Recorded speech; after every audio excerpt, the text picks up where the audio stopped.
ये कथा महाभारत से प्रस्तुत की गई है, जिसमें भीम को नागलोक में भेजा जाता है और उन्हें वासुकी द्वारा अमृतिक प्राप्ति कराई जाती है। भीम का बल बढ़ जाना उसके बचाव के लिए महत्वपूर्ण साबित होता है। भीम की वापसी के बाद माता कुंती की चिंता भी दूर होती है। पांचों पांडव युधिष्ठिर, भीम, अर्जुन, नकुल और सहदेव पितामह भीष्म तथा विदुर की छत्रछाया में बड़े होने लगे। उन पांचों में भीम सर्वाधिक शक्तिशाली थे। वे 10-20 बालकों को सहज में ही गिरा देते थे। दुर्योधन वैसे तो पांचों पांडवों ईर्ष्या करता था, किंतु भीम के इस बल को देखकर उससे बहुत अधिक जलता था।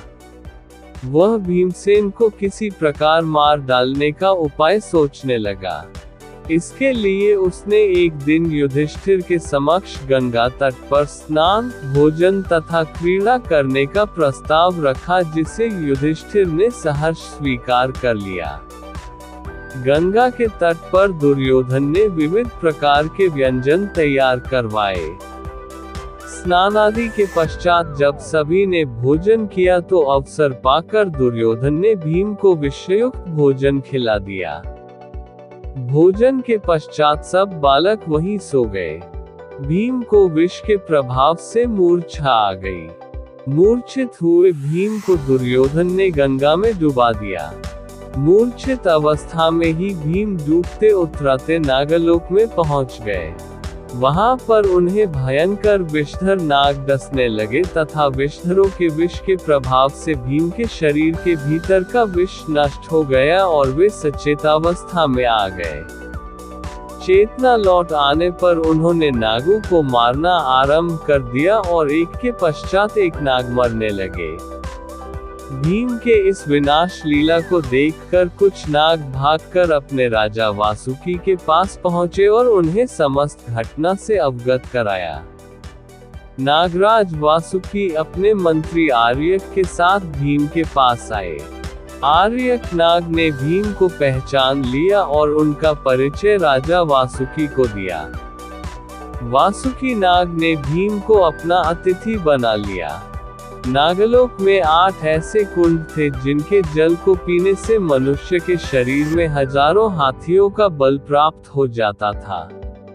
नागराज वासुकी ने भीम को उपहार में उन 8 कुंडों का जल पिला दिया। कुंडों के जल पी लेने के बाद भीम गहन निद्रा में चले गए। 8वें दिन जब उनकी निद्रा टूटी तो उनके शरीर में हजारों हाथियों का बल आ चुका था। भीम के विदा मांगने पर नागराज वासुकी ने उन्हें उनकी वाटिका में पहुंचा दिया। उधर सोकर उठने के बाद जब पांडवों ने भीम को नहीं देखा तो उनकी खोज करने लगे और उनके न मिलने पर राजमहल में लौट गए। भीम के इस प्रकार गायब होने से माता कुंती अत्यंत व्याकुल हुई। वे विदुर से बोली, हे आर्य, दुर्योधन मेरे पुत्रों से और विशेषतः भीम से अत्यंत ईर्ष्या करता है। कहीं ऐसा तो नहीं है कि उसने भीम को मृत्युलोक में पहुंचा दिया?